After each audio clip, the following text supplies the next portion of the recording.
अस्मद्गुरुभ्यो नमः। श्रीरङ्गसिंहगिरिदेशिकपादसेवा प्राप्ताखिलद्रविडवेदरहस्यजातं श्रीगौतमान्वैषमाश्रितभागधेयं गोपालदेशिकमहं शरणं प्रपद्ये।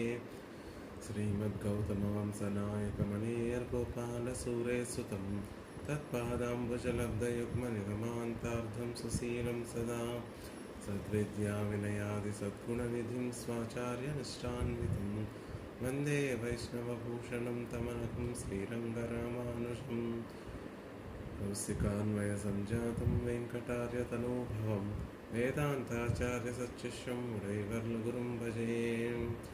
कन्दाडवंशसञ्जातं रङ्गाचार्यतनूभवं गोपालाचार्यसश्चात्रं गोपालगुरुमाश्रये। श्रीमान् वेङ्कटनाथार्यः कवितार्किककेसरी वेदान्ताचार्यवर्यो मे सन्निधत्तां सदा हृदि। श्रीरामानुजदयापात्रं ज्ञानवैराग्यभूषणं श्रीमद्वेङ्कटनाथार्यं वन्दे వేదాంతదేశికం। భగవతోత్తములందరికీ దాసోహాలు సమర్పిస్తూ వేదాంత దేశకుల వారు అనుగ్రహించినటువంటి దయాశతకాన్ని అధ్యయనం చేసేటటువంటి ప్రయత్నం చేస్తున్నాం. అందులో భాగంగా క్రిందటిలో రోజున 27వ శ్లోకాన్ని సేవించేటటువంటి ప్రయత్నం చేశాం. అతిలంఘిత శాసనేష్వభీక్ష్ణం వృషశైలాధిపతిర్విజృంభితోష్మా పునరేవ దయే క్షమానిదానైః భవతి మాద్రియతే భవత్యధీనైః. జీవులు అనేకమైనటువంటి పాపములను చేస్తూ ఉంటారు. ఆ పాపములన్నీ కూడా అతిలంఘిత శాసనేషు అభీక్ష్ణం. అతిలంఘిత శాసనేషు ఒక మారు కాదు, మళ్ళీ మళ్ళీ మళ్ళీ పరమాత్మ ఆజ్ఞ అయినటువంటి ఆ శాసనాలన్నీ, శాస్త్రంలో చెప్పబడినటువంటి విషయాలన్నిటినీ కూడా అతిలంఘిత, వాటిని అతిక్రమించేటటువంటి విధంగా ప్రవర్తిస్తున్నారు. అలాంటి వారందరినీ కూడా పరమాత్మ చూసి ఆయన హృదయంలో వ్యధ కలుగుతోంది. వృషశైలాధిపతిర్విజృంభితోష్మా. విజృంభితోష్మా, ఆయన హృదయంలో వ్యధ కలుగుతోందండి. వృషశైలాధిపతి అయినటువంటి శ్రీనివాసుని యొక్క హృదయంలో వ్యధ కలుగుతోంది. పునరేవ దయే క్షమానిదానైః భవతి మాద్రియతే భవత్యధీనైః. అలా వ్యధ కలిగినటువంటి పరమాత్మ మళ్ళీ క్షమ అనేటటువంటి సహాయం చేత ఆ పాపములు చేసినటువంటి జీవులందరినీ కూడా క్షమించి వారు జీవించడానికి కారణమవుతున్నాడు. కాబట్టి తల్లి, మళ్ళీ పరమాత్మ నీ మీద ఎక్కువ ఆదరాన్ని చూపిస్తున్నాడు, నిన్నే ఆధారంగా భావిస్తున్నాడు. ఉన్నటువంటి గుణములన్నిటిలో కన్నా కూడా దయ అనేటటువంటి గుణాన్ని ఆదరిస్తున్నాడు అని ఆ శ్లోకంలో అందంగా తెలియచేశారు. ఆ దయ యొక్క వైభవాన్ని ఇంకా తెలియచేస్తూ తర్వాత శ్లోకంలో పరమాత్మను ఒక యోధుడిగా, పరమాత్మ మనందరినీ కటాక్షించడానికి, తాను సిద్ధంగా రక్షించడానికి ఉన్నటువంటి ఒక యోధుడిగా భావన చేస్తూ, ఆ తిరువేంగడం మీద వేయించేసి ఉన్నటువంటి శ్రీనివాసుడు ఒక యోధుడండి. ఆ యోధుడు చేతిలో ఆయుధాన్ని ధరించాడు. ఆ ఎదుట వ్యక్తి వేసేటటువంటి శస్త్రాలన్నిటినీ కూడా తనకి తగలకుండా ఉండేటటువంటి విధంగా ఒక కవచాన్ని ధరించాడు అని అభివర్ణిస్తూ, జీవులు చేసినటువంటి పాపములు అనేటటువంటి ప్రతి శస్త్రములన్నీ పరమాత్మకి తగలకుండా దయ అనేటటువంటి కవచాన్ని ధరించి ఉండి, క్షమ అనేటటువంటి కవచాన్ని ధరించి ఉండి మనని రక్షించాలి అని ఎదురు చూస్తూ ఆ తిరువేంగడం మీద వేయించేసి ఉన్నటువంటి స్వామి అని అందంగా ఇందులో తర్వాత శ్లోకంలో తెలియచేస్తున్నారు. కరుణే దురితేషు మామకేషు ప్రతికారాంతర దుర్జనేషు ఖిన్నః కవచాయితయా త్వయైవ సార్వీ విజయస్థానముపాశ్రితో వృషాద్రిన్. హే కరుణే, కరుణే అని సంబోధిస్తున్నారు. హే కరుణే, ఓ దయాదేవి, మామకేషు మామకేషు నాకు సంబంధించినటువంటి దురితేషు పాపములన్నీ కూడా ప్రతీకార అంతర దుర్జనేషు ప్రతీకారాంతర దుర్జనేషు ఎలా ఉంటాయి మనం చేసుకున్నటువంటి పాపములు అంటే ప్రతిక్రియలను ఆచరించి దానిని జయించడానికి సాధ్యపడేటటువంటి పాపముల అంటే కాదు. అంటే ప్రాయశ్చిత్తములు చేసుకొని వాటిని దాటగలము. మనం చేసినటువంటి పాతకములను తొలగించుకోగలమా అంటే ప్రాయశ్చిత్తాదులు చేసినా కూడా తొలగినటువంటి పాపములుగా ఉన్నాయి నేను చేసినటువంటి పాపములు. అందుకే ప్రతీకారాంతర దుర్జనేషు మరి మరొక క్రియను ఆచరించి మరొక క్రియ చేత జయింపడానికి సాధ్యం కానటువంటి పాపములు. ఖిన్న అలా ఖిన్నుడైనటువంటి నేను విషన్నుడైనటువంటి నేను సాంగం అనేటటువంటి వింటిని ధరించినటువంటి శ్రీనివాసుడు కవచాయిత తయా కవచంగా ఉన్న త్వయా నీ చేతనే వృషాద్రిముపాశ్రిత వృషగిరిని ఆశ్రయించిన ఉన్నాడు. ఎప్పటికైనా ఈ జీవుల్ని ఉద్ధరింప చేయాలి, జీవుల్ని రక్షించాలి అని ఎదురు చూస్తున్నటువంటి ఆ స్వామి వృషగిరిని ఆశ్రయించి ఉండడానికి ఎప్పుడు అక్కడ నిల్చొని ఉండి మనకి నిత్యము సేవ సాయించడానికి కారణం ఏమిటి అంటే ఈ జీవుల్ని ఏదో ఒక రోజు కటాక్షించి వీరిని ఉజ్జీవింప చేయాలి అనేటటువంటి కోరిక చేతనే అలా నిల్చున్నటువంటి ఆ స్వామిని ఒక యోధుడిగా సాంగం అనేటటువంటి ఒక ధనస్సును ధరించినటువంటి యోధుడిగా అభివర్ణిస్తూ ఆయన మనం వేసేటటువంటి అస్త్రములు శస్త్రములు పాపములు అనేటటువంటి ఆ శస్త్రాలన్నిటినీ నుండి మనని తాను రక్షించుకోవడం కోసం మనని రక్షించడం కోసం దయ అనేటటువంటి కవచాన్ని ధరించి ఉన్నాడు అని అందంగా చెప్తున్నారు. అంటే మన పాపములన్నిటినీ కూడా ఆయన ఎలా ప్రతిఘటిస్తున్నాడు అంటే దయచేత, ఆయనలో ఉన్నటువంటి దయచేత మన పాపములన్నిటినీ కూడా ప్రతిఘటిస్తున్నాడు అని చెప్తున్నారు. ఓ దయాదేవి, నా పాపాలు వేరే ఉపాయాల ద్వారా గెలవడానికి సాధ్యమయ్యేటటువంటివి కాదు. ఇలాంటి పాతకములు చేసినటువంటి నేను పరమాత్మకి మనోవేదన కలిగిస్తున్నాను. అలా వేదన కలిగినటువంటి ఆ శ్రీనివాసుడు ఏనాటికైనా వీరందరినీ కూడా రక్షించాలి అనేటటువంటి ఉద్దేశం చేత సాంగపాణి అయి ఒక సాంగం అనేటటువంటి ధనుస్సును కలిగినటువంటి వాడై దయాదేవిని కవచంగా ధరించి తిరుమలలో ఏం చేసి ఉన్నాడు అని అందంగా తెలియజేస్తున్నారు. పరమాత్మ శాశ్వతంగా తిరుమలలో వేయించేసి ఉండడానికి కారణం ఏమిటి అంటే ఇదిగో మనందరినీ రక్షించడం కోసము. ఎలా అయితే ఒక రాజ్యానికి సరిహద్దులలో ఒక వీరుడు ఆయుధాలను పట్టుకొని శత్రువులు ఎవరూ కూడా ఆ రాజ్యంలోకి ప్రవేశించకుండా నిత్యము కూడా జాగరూకతోటి ఎలా అయితే ఉంటాడో అలా పరమాత్మ మనల్ని ఏనాటికైనా రక్షించాలి అనేటటువంటి ఒక కోరిక చేత అలా తిరువెంగడం మీద వేయించేసి ఉన్నారు. పరమాత్మ యొక్క ఆజ్ఞ అయినటువంటి శాస్త్రాన్ని అవలంబించకుండా అపరాధాలను చేస్తూ అవి పాతకములుగా మారి ప్రాయశ్చిత్తాదుల ద్వారా కూడా తొలగించుకోలేనటువంటి పాతకములు చేసినటువంటి జీవుణ్ణి రక్షించడం కేవలం దయాదేవికి మాత్రమే సాధ్యపడుతుంది. ఆ దయనే కవచంగా పరమాత్మ కలిగి ఉండి ఆ శ్రీనివాసుడు మనందరినీ కటాక్షించడం కోసం తిరువెంగడం మీద ఏం చేసి ఉన్నారు అని చెప్తున్నారు. ఇది బాగా అర్థమవ్వాలి అంటే కూడారై వెల్లుం సీర్ గోవిందా ఉందన్నై పాడి పరైగొండు యాం పెరు సమ్మానం కూడారై వెల్లుం సీర్ గోవిందా. కూడనటువంటి వారిని కూడా జయించగలిగినటువంటి స్వభావం కలిగినటువంటి ఓ గోవింద, తన వారిగా చేసుకునేటటువంటి స్వభావం కలిగినటువంటి గోవింద అని అండాళ్ళ తల్లి తిరుప్పావైలో పరమాత్మని ప్రార్థిస్తుంది. పరమాత్మ ఈ లోకంలో ఉన్నటువంటి వారందరినీ కూడా రెండు రకాలుగా జయిస్తూ ఉంటాడు. ఒకటేమో తన గుణములనేటటువంటి బాణాలను ప్రయోగించి గుణజితుల్ని చేసి అందరినీ సమ్మోహపరుస్తూ ఉంటాడు. తన గుణముల వైపు చూడకుండా గుణము తన వైపు ప్రీతిగా లేనటువంటి వారిని తన శస్త్రాలతోటి బాణజితుల్ని చేసి తన వైపు మార్చుకుంటూ ఉంటాడు అని చెప్తుంటారు. ఎలా అంటే రాముడంటే ఏమాత్రం ఇష్టం లేనటువంటి రావణాసురుడు కూడా పరమాత్మ యొక్క పరాక్రమాన్ని చూసి రంజనీయస్య విక్రమై, ఎంత బాగా రామచంద్రుడు యుద్ధం చేస్తున్నాడు. రంజనీయస్య విక్రమై, నా మనసుని కూడా రంజింపచేస్తున్నాడు అని రావణాసురుడు రామచంద్రుని యొక్క పరాక్రమానికి జితుడైపోయాడు. శూర్పణఖ రామచంద్రుడి యొక్క సౌందర్యానికి సమ్మోహపడిపోయింది. ఇక విభీషణుడు రామచంద్రుని యొక్క గుణములకి సమ్మోహపడ్డాడు.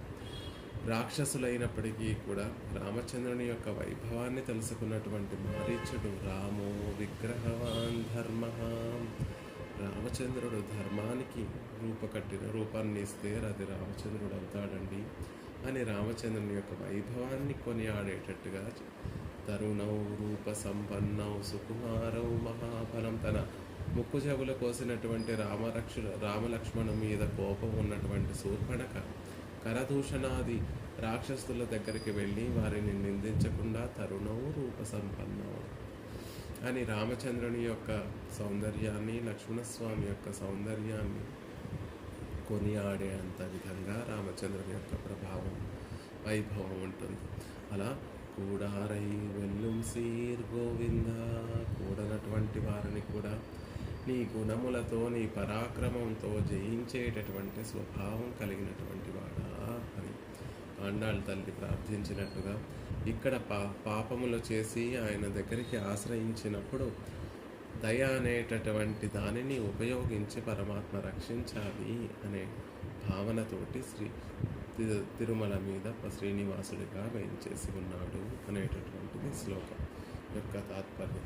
దురితేషు మామకేషు దుర్జయేషు, ఒక శ్లోకంలో తావకః అని ప్రయోగించారు. ఇక్కడ మామకేషు, మామక అని ఒక శబ్దాన్ని ప్రయోగిస్తున్నారు.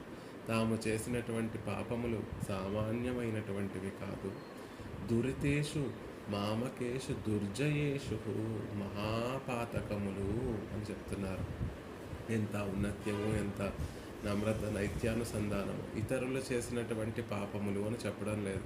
మామకేషు, నా కోసమే శ్రీనివాసుడిగా పరమాత్మ తిరుమల మీద వేయించేసి ఉన్నాడండి. ఎందుకంటే నేను చేసినటువంటి పాపములు మామూలు పాపములు కాదు, అవి దుర్జనేషు దురితేషు, ఇతరులకి కన్నా కూడా గొప్ప పాపములన్నీ కూడా చేసినటువంటి వాడిని, అది కూడా పలుమార్లు చేసినటువంటి వాడిని, వేల కొలది పాపములను పలుమార్లు చేసి పాతకములుగా ఉన్నటువంటి వాడిని. ఎలాంటి పాపములు చేశారు దేశికుల వారే అని పెరుమాళ్ళు అడుగుతుంటే, ఇలాంటివంటే అవేమిటి స్వామి, నువ్వెప్పుడూ కూడా త్వమ్మే అని చెప్తూ ఉంటాడు పరమాత్మ.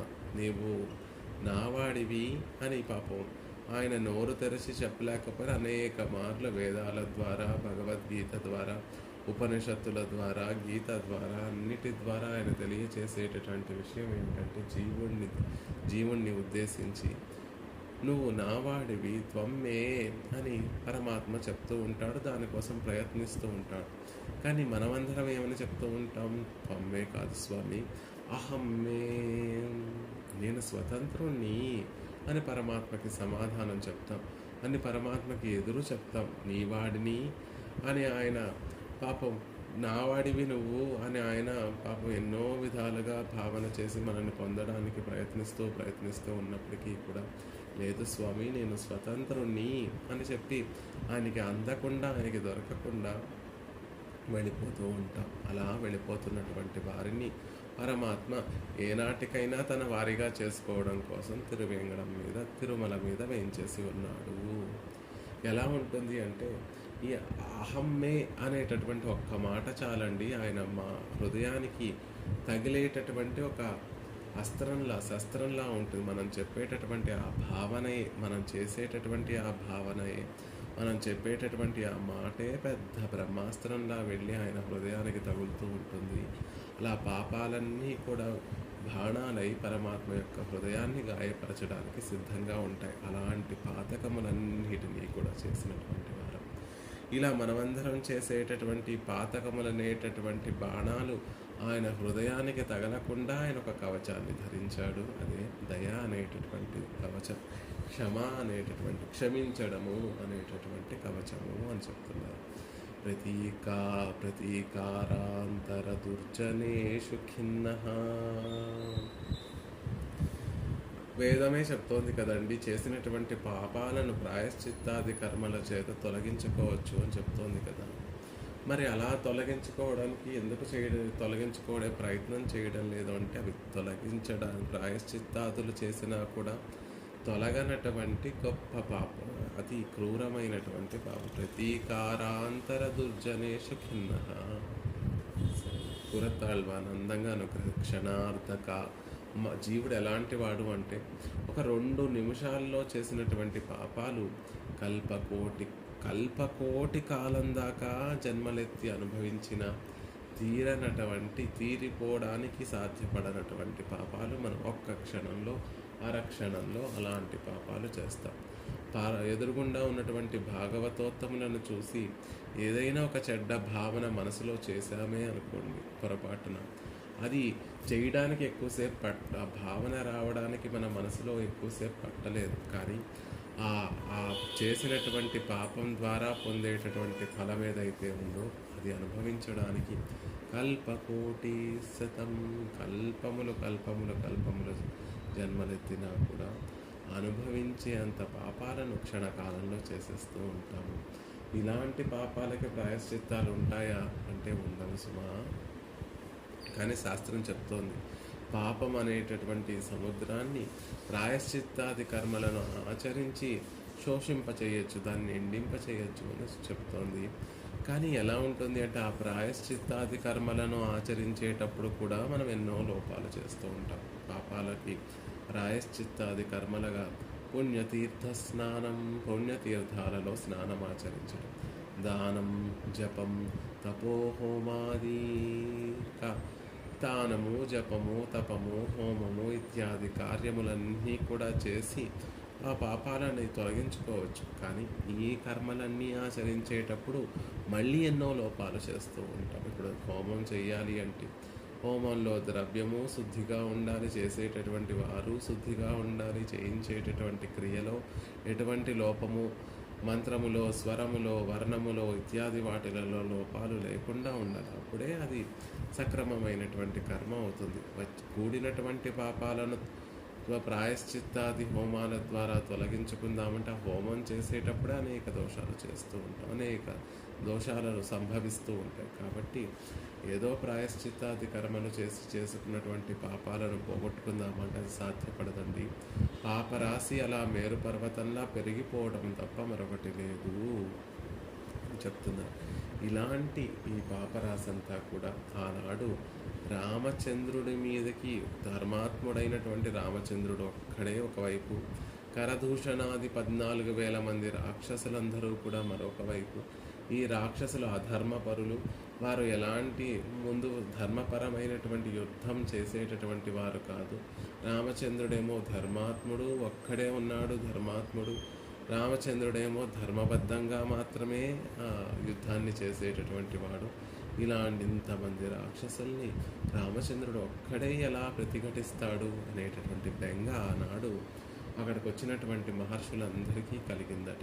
అలా ఈ పాపములన్నీ కూడా ఆ పరమాత్మ ఎలా పోగొడతాడండి, ఎలా ఉపశమింపచేస్తాడు, ఎలా క్షమిస్తాడు అంటే బెంగపడవలసినటువంటి అవసరం లేదు. ఆయన గొప్ప కవచాన్ని ధరించి ఉన్నాడండి.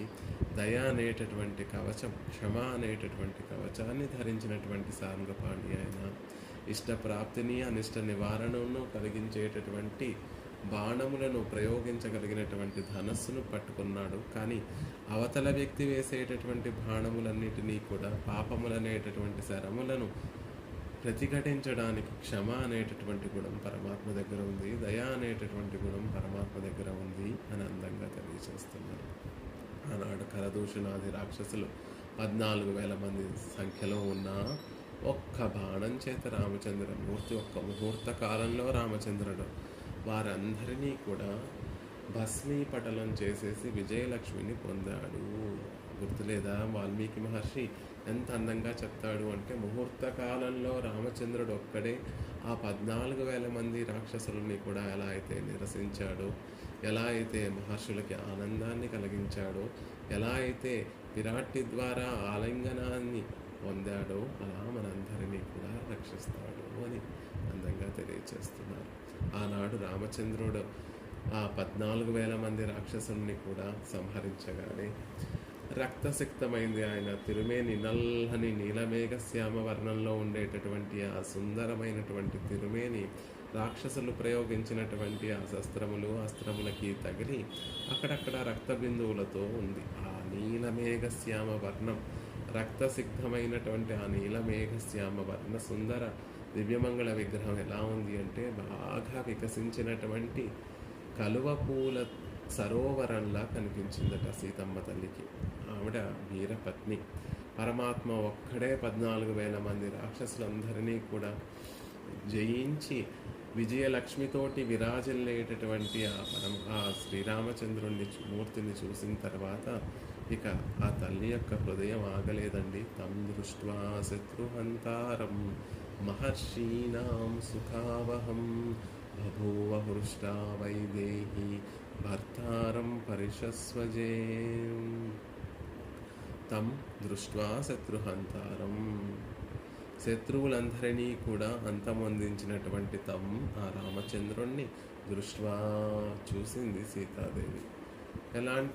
ఇలా శత్రువులందరినీ అంతమొందించి రామచంద్రుడు ఏం ప్రయోజనాన్ని కలిగించాడు అంటే, మహర్షీణాం సుఖావహం, మహర్షులందరికీ కూడా ఆనందాన్ని, సుఖాన్ని కలిగించాడు.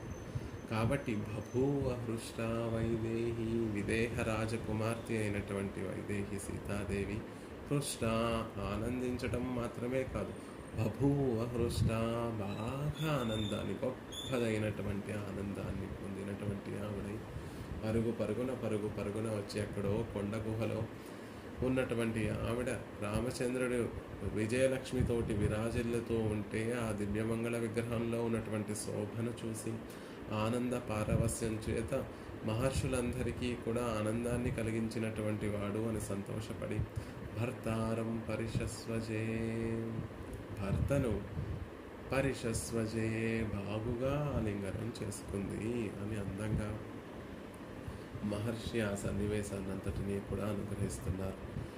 లక్ష్మీదేవి పరమాత్మని ఆలింగనం చేసుకున్నటువంటి దృశ్యం చూడటం అరుదుగా కనిపిస్తుంది. అలాంటిది సీతాదేవిగా, రామచంద్రుడిగా, పిరాట్టి పెరుమాళ్ళిద్దరూ కూడా ఈ లోకంలోకి అవతరించినటువంటి సందర్భంలో తనని ఆశ్రయించినటువంటి భక్తులకి ఆనందాన్ని కలగచేశాడు అనేటటువంటి ఆనందంతో తల్లి పరమాత్మని పరిషస్వజే, బాగుగా ఆలింగనం చేసుకుంది అని అది చూసి అది సేర్తికి మంగళాశాసనం చేస్తున్నారు వాల్మీకి మహర్షి. ఎంత అందమైనటువంటి శ్లోకం అంటే, ఒక్కొక్క పదానికి అద్భుతంగా వ్యాఖ్యానాన్ని అనుగ్రహిస్తారు పూర్వాచార్యులు. పెరియవాచాన్ పిళ్ళై అనేటటువంటి మహనీయులు రామాయణంలో ఉన్నటువంటి ముఖ్యమైనటువంటి శ్లోకాలన్నిటికీ కూడా వ్యాఖ్యానాన్ని కృప చేస్తూ తం దృష్ట్వా శత్రుహంత, ఈ శ్లోకానికి కూడా అద్భుతమైనటువంటి వ్యాఖ్యానాన్ని అనుగ్రహిస్తారు. తం దృష్ట్వా శత్రుహంతారం, తం ఆ రామచంద్రుణ్ణి, ఏ రామచంద్రుణ్ణి అంటే స్త్రియం పురుష విగ్రహం. ఏమంది ఆ తల్లి, రామచంద్రుడు ఎన్ని చెప్పినా కూడా ఇవి ఒప్పుకోవట్లేదు. సీతాదేవిని అరణ్యానికి తీసుకువెళ్ళడానికి ఒప్పుకోవట్లేదు. చివరికి ఒక మాట అంది, స్త్రియం పురుష విగ్రహం. మా నాన్నగారికి తెలిస్తే ఈ విషయము, ఆయన స్త్రియం పురుష విగ్రహం, పురుష రూపంలో ఉన్నటువంటి స్త్రీకి ఇచ్చి వివాహం చేశాడు అని అనుకుంటారయ్యా. రామా, నువ్వు నన్ను కనుక తీసుకువెళ్ళకపోతే, అరణ్యానికి తీసుకుని వెళ్ళకపోతే ఇలా అనుకుంటారు అని ఆనాడు సీతాదేవి స్త్రియం పురుష విగ్రహం అన్నటువంటి రామచంద్రుడే ఈనాడు శత్రుహంతారం. ఆ రామచంద్రుడు, అయ్యో ఆనాడు రామచంద్రుడిని నిందించానే అని తననులో తానే అనుకుంటున్నటువంటి తం శత్రుహంతారం, స్త్రియం పురుష విగ్రహం అన్నటువంటి రామచంద్రుడే ఒక్క ముహూర్త కాలంలో 14,000 మంది రాక్షసుల్ని సంహరించాడు. అయ్యో ఆనాడు అనకుండా ఉండవలసింది అని అనే భావన చేస్తాయి. తం శత్రుహంతారం స్త్రియం పురుష విగ్రహం. ఆనాడు ఎప్పుడైతే సీతాదేవి ఆ మాట అందో రామచంద్రుడి యొక్క మనసు కొంచెం కలుక్కుమంది. ఆనాడు అప్పుడేమీ అనలేదు రామచంద్రుడు. అప్పుడు నోరు తెరిచి ఒక మాట కూడా సీతాదేవి పట్ల అనలేదు. తన పట్ల ఇలాంటి భావన కలిగినట్టు, ఇలాంటి నిందన ఒకటి, ఇలాంటి ఒక మాట మాట్లాడినటువంటి సీతాదేవికి ఆనాడు సమాధానం చెప్పకుండా రామచంద్రుడు ఈనాడు 14,000 మంది రాక్షసుల యొక్క తలలు, వారి మొండాలను ఎగిసిపడేటట్లుగా వారందరినీ కూడా ఒక్క క్షణంలో సంహరించి అమేయ పరాక్రమంతో శత్రువులందరినీ క్షణకాలంలో అప్రమేయంగా సంహరించి ఆ ఆగ్రహాన్నంతటినీ కూడా ఇప్పుడు ఆ సీతాదేవి పలికినటువంటి మాటకి ఎంత మనసు నొచ్చుకుందో తన చేష్టలతోటి ఇప్పుడు చూపించాడు. తం శత్రుహంతారం ఆ రామచంద్రుడండి అని చెప్తున్నారు. అది మనసులో ఉన్నటువంటి భావనలు తెలియచేస్తున్నారు. తం శత్రుహంతారం. ఎలా ఉన్నాడు రామచంద్రుడు? శత్రువులందరినీ సంహరించినప్పటికీ కూడా ఏదో పువ్వు విచ్చుకుంటే ఎంత సుకుమారంగా ఉంటాడో అంత సౌకుమార్య అతిశయంతో విరాజిల్లేటటువంటి దివ్యమంగళ విగ్రహం కలిగినటువంటి వాడు. ఆశ్చర్యం కలుగుతోంది. 14,000 మంది రాక్షసుల్ని క్షణకాలంలో సంహరించినటువంటి వాడు ఈయనైనా అన్నట్టుగా ఉంది. ఆయన దివ్యమంగళ విగ్రహం అంత సౌకుమార్యంగా ఉంది. ఒక ఎర్రని కలువ పుష్పం, ఎర్రని తామర పుష్పం వికసిస్తే ఎంత బాగుంటుందో, నీలమేఘ వర్ణం కలిగినటువంటి ఆయన దివ్యమంగళ విగ్రహంలో రాక్షసులతో యుద్ధం చేయడం వల్ల కలిగినటువంటి వ్రణములు, ఆ దెబ్బలన్నిటికీ కూడా శరీరం అంతా, దివ్యమంగళ విగ్రహం అంతా కూడా రక్తసిక్తమైతే ఎర్రని తామర పుష్పం పూచిందా అన్నట్టుగా కనులకు మాత్రమే కనపడకుండా ఆ సౌకుమార్యం కూడా కనిపిస్తోందండి. సౌకుమార్య అతిశయం కలిగినటువంటి వాడు. అభిమానంతో సమీపించి సందర్శిస్తే ఆనందకరమైనటువంటి తేజస్సుకు స్థానమై గొప్ప తేజస్సుతోటి విరాజిల్లుతున్నాడు పరమాత్మ. ఎవరైతే ఆయన పట్ల ఇష్టం, ప్రీతితోటి సేవిస్తూ ఉంటారో వారికి తేజోమూర్తిగా విజయలక్ష్మి అనేటటువంటి వీర్యలక్ష్మి అనేటటువంటి తేజస్సుతోటి విరాజిల్లేటటువంటి స్వామి రామచంద్రుడండి. మహర్షులకు ఇచ్చినటువంటి మాట ఏదో సముద్రఘోషగా వ్యర్థమైపోకుండా, అంటే సముద్రం ఘోషిస్తూనే ఉంటుంది ఎప్పుడూ కూడా, కానీ దానికి ఏమైనా ప్రయోజనం ఉంటుందా అంటే ఉండదండి. అలా మహర్షులకు ఇచ్చినటువంటి అభయ ప్రధానము వ్యర్థమైపోకుండా వారికి ఇచ్చినటువంటి మాటను నెరవేర్చుకొని వారికి నెరవేర్చినటువంటి పూర్ణుడిన అలాంటి పూర్ణత్వం కలిగినటువంటి వాడు. రత్నములు పొదిగినటువంటి బంగారు నగవలే విరాజిల్లేటటువంటి, అసలు రామచంద్రుడి యొక్క తిరుమేనే అద్భుతంగా ఉంటుంది. నీలవర్ణంలో ఉంటుంది.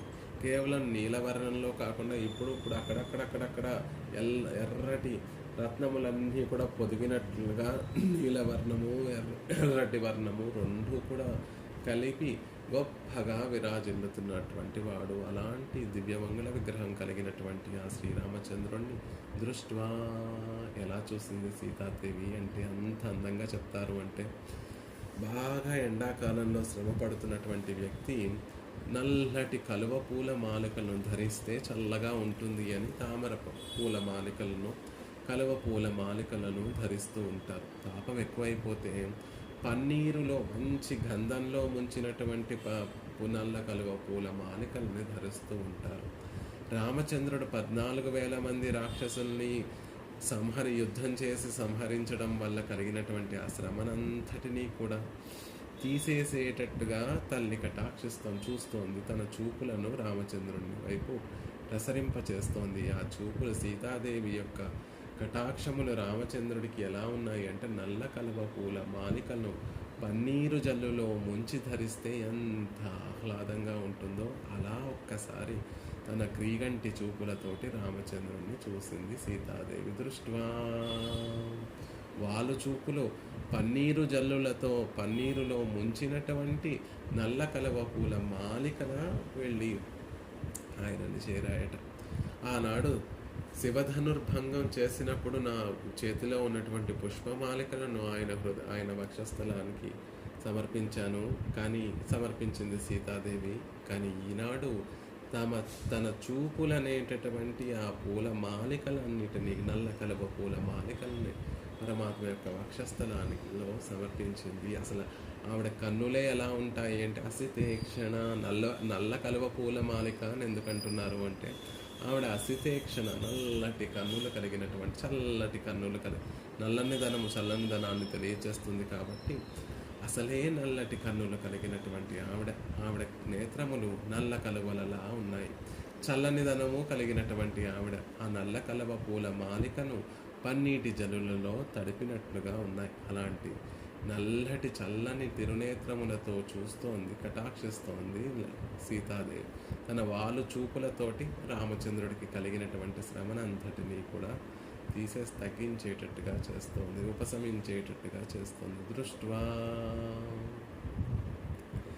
ఎండ దెబ్బ తగిలినటువంటి వారికి చల్లని చెరువులా, రాక్షసుల యొక్క బాణఘాతములకి గురి అయినటువంటి రామచంద్రుని యొక్క దివ్యమంగళ విగ్రహాన్ని తన క్రీగంటి చూపులతోటి ఎప్పుడూ కూడా అంత అందంగా చూడలేదండి సీతాదేవి. అంత అందంగా సౌందర్యంగా రామచంద్రుడిని చూస్తోంది. ఎందుకు అంటే ఆ రాక్షసులతో యుద్ధం చేయడం వల్ల కలిగినటువంటి ఆ శ్రమనంతటినీ కూడా తగ్గించడం కోసం. ఎందుకు చేస్తాడు పరమాత్మ అంటే, ఈ సృష్టినంతటినీ కూడా ఆవిడ కోసమే చేస్తాడు కదా భట్టర్ వారు. పరమాత్మ సృష్టి స్థితి లయములన్నిటినీ కూడా ఆవిడ యొక్క ఆనందంతో భ్రూభంగములను కదిలిస్తే, భ్రూభంగములను వికసింపచేస్తే, అమ్మయ్య నేను చేసినటువంటి సృష్టి అంతా కూడా సఫలమైంది అని భావన చేసేటటువంటి వాడు కదా. 14,000 మంది రాక్షసులందరినీ కూడా సంహరించి రామచంద్రుడు సీతాదేవి కేసి చూస్తున్నాడట. ఆవిడికి ఆనందం కలిగిందా లేదా? రాక్షసుల్ని సంహరించడం వల్ల ఆనందం కలిగిందా లేదా? కాదు. మహర్షులందరికీ కూడా ఆనందాన్ని కలిగింపచేశాడు, సుఖాన్ని కలిగింపచేశాడు కదా. ఆవిడికి ఆనందం కలిగిందా అని సీతాదేవి యొక్క తిరుముఖ మండలంలోకి రామచంద్రుడు తొంగి చూస్తూ ఉంటే చాలా సంతోషం కలిగిందండి. మీరు చేసినటువంటి చేష్టితము నాకు చాలా ఆనందాన్ని కలిగించింది అని దృష్ట్వా తన ఓర క్రీగంటి కటాక్షములతోటి సీతాదేవి రామచంద్రుడిని చూస్తుంది. శత్రుహంతారం గొప్ప ప్రతిపక్ష వినాశనము వల్ల గొప్ప తేజస్సు కలిగినటువంటి వాడు. మామూలుగానే రామచంద్రుడు గొప్ప తేజస్సు కలిగినటువంటి వాడు. ఇప్పుడు విజయలక్ష్మితోటి విరాజిల్లుతున్నటువంటి వాడు. 14,000 మంది రాక్షసులందరినీ కూడా సంహరించడం వల్ల గొప్ప తేజస్సు, పరాక్రమమైనటువంటి తేజస్సుతోటి విరాజిల్లేటటువంటి వాడు పరమాత్మ. సహజంగా అప్పుడు మనకు ఒక సందేహం కలుగుతుంది, అసలు శత్రువులంటూ పరమాత్మకు ఉండరు కదండి. సమోహం సర్వభూతేషు, అందరూ పట్ల, సర్వభూతముల పట్ల సమముగా ప్రవర్తించేటటువంటి వాడు కదా పరమాత్మ అంటే. అవునండి, ఆయనకి నేరుగా శత్రువులు ఉండరు. జ్ఞానిత్వాత్మైవ, జ్ఞానులు తమకు ఆత్మ వంటి వారు అని చెప్పుకుంటాడు. అలాంటి జ్ఞానులని హింసించేటటువంటి వారు, అలాంటి జ్ఞానులకి, భాగవతోత్తములకి అపచారపడేటటువంటి వారే తనకి శత్రువులు. కృష్ణుడు సుస్పష్టంగా ఈ విషయాన్ని కృష్ణావతారంలో తెలియచేస్తాడు. మమ ప్రాణాహి పాండవాహ, మమ ప్రాణాహి. దుర్యోధనుడు ఏవయ్యా, మా ఇంట్లో నువ్వు విందును భుజించకుండా ఏదో విదురుడి ఇంటికి ఎందుకు వెళ్ళావు అని అడిగినప్పుడు, మమ ప్రాణాహి పాండవాహ, నేను పాండవులు నాకు ప్రాణం వంటి వారు. మీరు పాండవులను శత్రువులుగా భావిస్తున్నారు. కాబట్టి నాకు పాండవులకి శత్రువులైనటువంటి వారు నాకు కూడా శత్రువులే సుమా. అందుకని నేను మీ శాస్త్రం శత్రువుల ఇంట భోజనాన్ని స్వీకరించకూడదని చెప్తుంది. కాబట్టి నేను మీ ఇంట్లో స్వీకరించలేదు అని కృష్ణ పరమాత్మ ఆనాడు తెలియచేస్తాడు. అంటే నేరుగా దుర్యోధనుడికి కృష్ణ పరమాత్మకి శత్రుత్వం లేకపోయినా తనను ఆశ్రయించినటువంటి పాండవులకి దుర్యోధనాదులు శత్రువులు కాబట్టి తనకి కూడా శత్రువులు అనే విషయాన్ని అక్కడ తెలియచేస్తాడు. అలా శత్రుహంతారం, మహర్షులకి దుఃఖాన్ని కలిగించేటటువంటి ఆ 14,000 మంది రాక్షసులందరినీ కూడా సంహరించినటువంటి మహర్షీనాం సుఖావహం. మహర్షులందరికీ కూడా బెంగ వేసేస్తుందట. ఎందుకు చెప్పాము? అయ్యో! ఎలా దుఃఖాన్ని అనుభవించడం మనకేమన్నా కొత్త? అనుభవిస్తే పోయేది. రాముడు ధర్మాత్ముడు. ఆయనేమో ఒక్కడే నిలబడి 14,000 మంది రాక్షసులతోటి ఎదురు వారిని అందరినీ ఎదిరిస్తానని సిద్ధపడిపోతున్నాడు. ఏమవుతుందో ఏమో! వారేమో అధర్మపరులు, అధర్మ యుద్ధాన్ని చేస్తూ ఉంటారు. ఈయనేమో ధర్మాత్ముడిగా ధర్మయుద్ధమే చేస్తూ అది ఒక్కడే ఉన్నాడు ఈ పక్కన. ఏమవుతుందో ఏమో అని కడుపులో యుద్ధం ఆరంభమైనప్పటి నుంచి కూడా కడుపులు పిసుక్కుంటూ దుఃఖితులై ఉన్నటువంటి మహర్షులందరికీ కూడా ముహూర్త కాలంలో ఆ రాక్షసులందరినీ కూడా సంహరించి రామచంద్రుడు మళ్ళీ ఆ భయాన్ని పోగొట్టి సుఖావహం, సుఖాన్ని ఆనందాన్ని కలిగించాడయ్యా. ఆ యుద్ధం పరిసమాప్త అవ్వగానే అప్పటి వరకు ఏమవుతుందో రామచంద్రుడికి ఏమవుతుందో అని దుఃఖపడుతున్నటువంటి ఆ మహర్షులందరికీ కూడా ఆనందం కలిగింది. మహర్షీణాం సుఖావహం. తాను పోషించవలసినటువంటి ఋషులందరికీ కూడా ఈనాటికి సుఖాన్ని కలిగింపచేశానే అని తన ఉనికిని నిలబెట్టుకున్నటువంటి పరమాత్మ యొక్క ఉనికి. రక్షిస్తే ఆయనకి ఆనందం, రక్షిస్తే ఆయనకి సుఖం. ఆయనకి ఎప్పుడు సుఖంగా తనని ఆశ్రయించినటువంటి వారు, తనని రక్షించమని కోరుకున్నటువంటి వారు వారిని రక్షిస్తే పరమాత్మకి ఆనందంగా ఉంటుంది. కాబట్టి తన ఉనికిని కూడా ఆయన నిలబెట్టుకున్నాడు. మహర్షీణాం సుఖావహం బభూవా. పూమాలికలాగా, పరిమళంలాగా అత్యంత సుకుమారమైనటువంటి పెరుమాళ్ళ యొక్క ఆ దివ్యమంగళ విగ్రహానికి కఠిన దేహ స్వభావులైనటువంటి క్రూర రాక్షసులతో యుద్ధం ఆరంభమైనప్పటి నుండి సీతాదేవికి మనసులో లేదట. తన ప్రాణములు అన్నిటినీ అరచేతుల్లో పట్టుకొని కూర్చుందట. సీత దూరంగా ఉంది, ఏం జరుగుతోందో తెలియడం లేదు. ఎక్కడో గుహలో లక్ష్మణస్వామి రక్షిస్తూ ఉంటే గుహలో ఉంది. పరమాత్మకి ఏమవుతోంది? రామచంద్రుడు 4,000 మంది రాక్షసులతోటి యుద్ధం చేస్తున్న అప్పటి వరకు రామచంద్రుని యొక్క పరాక్రమాన్ని విన్నటువంటి ఆవిడే తప్ప చూసినటువంటి ఆవిడ కాదు. కాబట్టి యుద్ధం ఆరంభమైన అప్పటి వరకు ఆయన పరమాత్మ యొక్క పెరుమాళ్ళ యొక్క దివ్యమంగళ విగ్రహం అంటే ఆవిడకి సౌకుమార్య అతి లావణ్యంగా ఉండేటటువంటి దివ్యమంగళ విగ్రహమే తెలుసు. కానీ ఇలా యుద్ధాన్ని చేయగలిగినటువంటి గొప్ప వీరుడు అనేటటువంటిది ప్రత్యక్షంగా చూడలేదు ఆవిడ. కాబట్టి అంత సౌకుమార్యమైన ఆయన సౌకుమార్యము లావణ్యాన్ని తెలిసినటువంటి ఆవిడ. కాబట్టి ఏమవుతుందో అని తన సత్తుని కోల్పోయినటువంటి ఆవిడ ఎప్పుడైతే పెరుమాళ్ళు అందరినీ కూడా జయించేశారో మళ్ళీ బభూవ సత్తు కలిగిన ఉనికి కలిగినటువంటి ఆవిడ అయిందండి. హృష్ట రామ సౌందర్యాన్ని సంపూర్ణంగా చూడగలిగినటువంటి ఆవిడ మనసు అప్పుడు స్వాధీనంలోకి వచ్చింది. ఈ కోదండాన్ని పట్టుకొని విజయలక్ష్మితోటి విరాజిల్లేటటువంటి స్వామిని చూస్తే ఆవిడ మనసు ఆనందం కలిగింది అని చెప్తూ వైదేహి వాల్మీకి మహర్షి అందంగా ప్రయోగిస్తున్నాడు. వైదేహి విదేహ రాజపుత్రిక. ఆయన వంశంలో పుట్టడం వల్లే కదా రామచంద్రుడు నాకు దక్కాడు. ఆయనని బట్టే కదా దశరథ మహారాజు నన్ను కోడలుగా అంగీకరించారు, తద్వారా రామచంద్రుడు భార్యగా అంగీకరించారు. అందుకని ఒకసారి తన తండ్రి గారిని తలుచుకుంటుందట సీతాదేవి. వైదేహి ఆ వంశంలో జన్మించకపోతే పెరుమాళ్ళు నన్ను పరిగ్రహించేవారేమో కాదేమో అని ఈ వంశంలో పుట్టడం వల్లే నాకు ఆ లాభం కలిగింది అని వైదేహి అని చెప్పుకుంటాం. ఇక్కడ పుట్టకపోయింటే శివధనస్సుతోటి ఒక సంబంధం ఏర్పడేది కాదు. శివధనస్సు సంబంధం లేకపోతే వీర్యశుల్కంగా తాను పరమాత్మకి లభించేటటువంటి ఆవిడ కాదు అని ఆ వంశానికి ఉండేటటువంటి గొప్పతనాన్నంతటినీ ఒకసారి తలుచుకుంటూ వైదేహి అని తనని తాను అనుకుంటున్నట.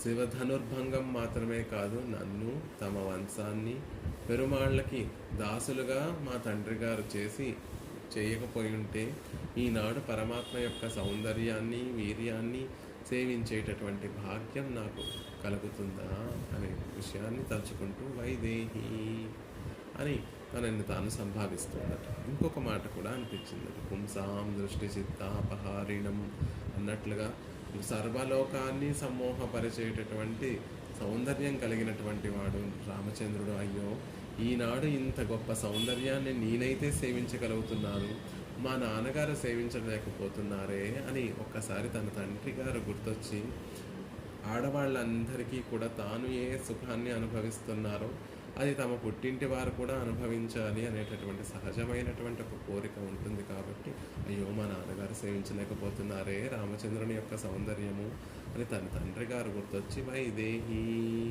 విదేహ సంబంధాన్ని గుర్తు చేసుకుంటున్నాడు. భర్తారం పరిషస్వజే, భర్తారం పరిషత్, రాముణ్ణి పరిశోధించుకుంది, ఆలింగనం చేసుకుంది అని చెప్పండి. భర్తారం భర్త అనేటటువంటి మాటకు అర్థం ఏమిటి అంటే భరించేటటువంటి వాడు, రక్షించేటటువంటి వాడు. అది ఈనాటికి తనని దూరంగా ఉంచి తనని రక్షించాడు. 14,000 మంది రాక్షసుల నుండి తనని రక్షించాడు. కాబట్టి అది ఈనాటికి సిద్ధించండి, దాత్వార్థం సిద్ధించిందండి అని ఆనందంతో భర్తారం రక్షించేటటువంటి వాడు, భరించేటటువంటి వాడిని పరిషస్వజే, పరిపూర్ణంగా ఆలింగనం చేసుకుంది.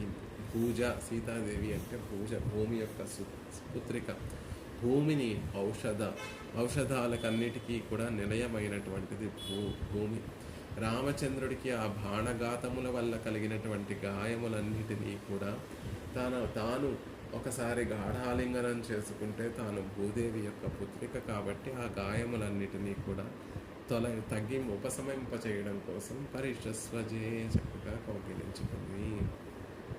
ఆ గాయములు తగ్గేంత వరకు కౌగిలించుకుంది. ఆ గాయాలకి ఆలింగనమే మందైనప్పుడు బాగుగా ఆలింగనం చేసుకుని అనేక మార్లు ఆలింగనం ఒకసారి అయితే ఏమిటండి, 10 సార్లు అయితే ఏమిటి, బాగుగా ఆలింగనం చేసుకుంది అనేటటువంటి విషయాన్ని చెప్తున్నారు. అలా కాకుండా సీతాదేవి పరమాత్మ లేకుండా, జీవుడు అనేటటువంటి వాడు పరమాత్మ లేకుండా ఆయన ఆధారభూతుడు, జీవునికి ఆధారభూతుడు. ఒక తీగ ఆధారం లేకుండా ఎలా అయితే ఉండదో, తనకి ఆధారమైనటువంటి కొమ్మను ఎప్పుడూ కూడా చుట్టుకొని ఎలా ఉంటుందో అలా తనకు ఆధారమైనటువంటి భర్త అనేటటువంటి నిత్యాధారమైనటువంటి కొమ్మను పూర్తిగా వ్యాపించి పూర్తిగా అలుముకుంది అనేటటువంటి విషయాన్ని చెప్తూ, అలా పరమాత్మకి అధీనులమై, పరమాత్మకి పరతంత్రులమై, ఆయనకే అనన్యార్హ శేషభూతులముగా ఉండడమే స్వరూపము అని తెలియచేసేటట్టుగా పరిషస్వజే, బాగుగా ఆలింగనం చేసుకుందండి అని అక్కడ చెప్పినట్టుగా ఇక్కడ పరమాత్మ కూడా మనం పాపములు అనేటటువంటి ఆ బాణములన్నిటినీ కూడా ప్రతిఘటించడం కోసం దయా, క్షమ అనేటటువంటి కవచాన్ని ధరించి ఉన్నాడు అని అందంగా దేశికుల వారు తెలియచేస్తున్నారు. అసలు పరమాత్మ స్వభావమే ఎలాంటిదండి అంటే వ్యసనేషు మనుష్యాణం మృసంభవతి దుఃఖితః ఉత్సవేషు చ సర్వేషు పితైవ పరితుష్యతి. కోసల దేశ ప్రజలందరూ కూడా ఆనందాన్ని అనుభవిస్తున్నప్పుడు రామచంద్రుడు పితేవ పరితుష్యతి, వారి తండ్రి ఆ ఆనందాన్ని అనుభవించేటటువంటి బిడ్డల యొక్క, పుత్రుల యొక్క తండ్రి ఎలా అయితే ఆనందాన్ని, వారి పిల్లల కన్నా ఎక్కువ ఆనందాన్ని అనుభవిస్తారు, అలా రామచంద్రుడు ఆ కోసల దేశ ప్రజలు అందరూ కూడా ఆనందాన్ని అనుభవిస్తుంటే వారికన్నా గొప్ప, వారి ఆనందాన్ని చూసి వారికన్నా గొప్పగా ఆనందాన్ని అనుభవించేటటువంటి వాడట. అదే అక్కడ ఎవరైనా దుఃఖాన్ని అనుభవిస్తూ ఉంటే వారికన్నా ఎక్కువగా దుఃఖాన్ని అనుభవించేటటువంటి వాడు పరమాత్మ అని తెలియచేస్తున్నారు అని రామచంద్రుడి గురించి చెప్పారు కదా. మనం చేసుకున్నటువంటి పాపములన్నీ కూడా ఎలాంటివి అంటే ప్రాయశ్చిత్తములు చేసినా తొలగించలేనటువంటి గొప్ప పాపములండి. ఇవన్నీ పరమాత్మ యొక్క హృదయాన్ని వేధిస్తూ ఉంటాయి. మనం వేదన పాపపు అనుభవాన్ని అనుభవిస్తూ మనం దుఃఖపడుతూ ఉంటాం. మన దుఃఖాన్ని చూసి పాపం ఆయన ఇంకా వేదన పడుతూ ఉంటాడు. ఆ మనోవేదనతోటి ఆయన గురి కాకుండా ఉండడానికి క్షమ అనేటటువంటి ఒక కవచాన్ని ధరించి ఉన్నాడు. దయ అనేటటువంటి ఒక కవచాన్ని ధరించి ఉన్నాడు. కవచాయిత యత్వైవ సాన్వీం కవచాయిత యత్వైవ సాన్వీ కవచము దయ అనే క్షమ అనేటటువంటి కవచాన్ని ధరించి ఉన్నాడు. పరమాత్మ యొక్క ధనస్సు శాంగము అనేటటువంటి ధనస్సు కలిగినటువంటి వాడు, శాంగాన్ని కలిగినటువంటి వాడు శాంగి. ఆశ్రితుల పట్ల రక్షించడం కోసం పరమాత్మ ఎప్పుడు శంఖాన్ని, చక్రాన్ని, గద, ఖడ్గ, శాంగములు అనేటటువంటి పంచాయుధం సదా బిభ్రతు, పంచాయుధాలన్నిటినీ కూడా ఎప్పుడూ ధరించి ఉంటాడు. ఎందుకు అంటే తనని ఆశ్రయించినటువంటి వారిని రక్షించడంలో విలంబం అసహన్నివ, విలంబాన్ని ఎప్పుడూ కూడా సహించడు. ఆనాడు గజేంద్రుని విషయంలో కలిగినటువంటి విలంబాన్ని మనసులో ఉంచుకొని మరొకరి విషయంలో ఇలా ఆలస్యం అవ్వకూడదు అని తన సుకుమారమైనటువంటి శ్రీహస్తాలతోటి ఆ ఆయుధాలను ఎప్పుడూ ధరించే ఉంటాడు. అలా పంచాయుధాలలో ఒకటి శాంగము. ఈ ఆయుధాన్ని చెప్పడం ద్వారా అన్ని ఆయుధాలను కూడా చెప్పినట్టే. అందుకే యోధులు ఎలా అయితే ఎప్పుడూ తమ ఆయుధాలను ధరించే ఉంటారు, సైనికులు, సైన్యాధ్యక్షులు యుద్ధాన్ని చేయాలి అనేటటువంటి ఉత్సాహం కలిగినటువంటి యోధులు ఎప్పుడూ కూడా కత్తిని కేవలం వారు నిద్రపోయేటటువంటి సందర్భంలో కూడా పక్కనే ఉంచుకొని ఎలా అయితే నిద్రపోతూ ఉంటారు, ఇక్కడ కూడా పరమాత్మ ఎప్పుడూ ఆయుధాలను ధరించే ఉన్నాడండి. కేవలం ఆయుధాన్ని ధరించడం కాదు, కవచాయుతాయత్వ, కవచాన్ని కూడా ఎప్పుడూ ధరించే ఉంటాడు. పాపం పగలు రాత్రి అనేటటువంటి తేడా లేకుండా, నిద్ర పోతున్నప్పుడు మేల్కొని ఉన్నప్పుడు అనేటటువంటి తేడా లేకుండా కవచాన్ని ఎప్పుడూ కూడా ధరించి ఉంటున్నాడు. గాలి శరీరానికి తగలకుండా గట్టిగా పట్టుకునేటటువంటి ఒక వస్తువుని కవచము అంటే, అంత శరీరాన్ని కాపాడేటటువంటి వస్తువు. తనుత్రం వర్మ దంసనం. కవచము అంటే అవతల వ్యక్తి వేసేటటువంటి శస్త్రాలన్నీ తగలకుండా యోధుణ్ణి రక్షిస్తుంది. పాపాలను నశింపచేయడానికి ఇతర గుణాలన్నిటినీ కూడా పరమాత్మ ఉపయోగించకుండా దయనే గుణము, దయ అనేటటువంటి గుణాన్ని, క్షమ అనేటటువంటి గుణాన్ని ఇక్కడ పరమాత్మ ఉపయోగించి మన పాపాలన్నిటినీ కూడా ఉపశమింపచేస్తున్నాడు అని అర్థం వచ్చేటట్టుగా ఆ దయను, క్షమను కవచంగా కలిగినటువంటి వాడు. యోధులకి ఓర్పు అనేటటువంటిదే తగినటువంటి కవచము. తితీక్షావర్మయుక్తస్య ప్రతియోధీన దృశ్యతే.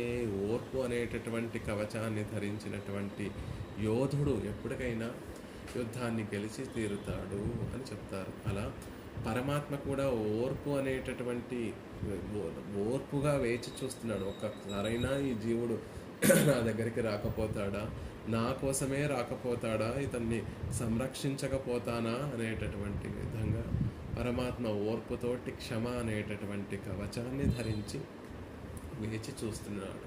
జీవాన్ భద్రాణి పశ్యతి. బతికి ఉంటే శుభాలను చూడవచ్చు అని శాస్త్రం చెప్తూ ఉంటుంది. ఏది జీవంతమానందో నరం వర్షశతాదపి. హనుమ సీతాదేవిని ఊరడిస్తూ చెప్పినటువంటి మాట. జీవితాన్ని గనక 100 ఏళ్ల వరకు మనం ఓర్పుగా వేచి చూస్తే 100 ఏళ్లకైనా ఆనందాన్ని చూడొచ్చమ్మా. ఎప్పటికైనా మానవుడు ఏదో ఒక సందర్భంలో అయినా ఆనందాన్ని పొందుతాడు. కాబట్టి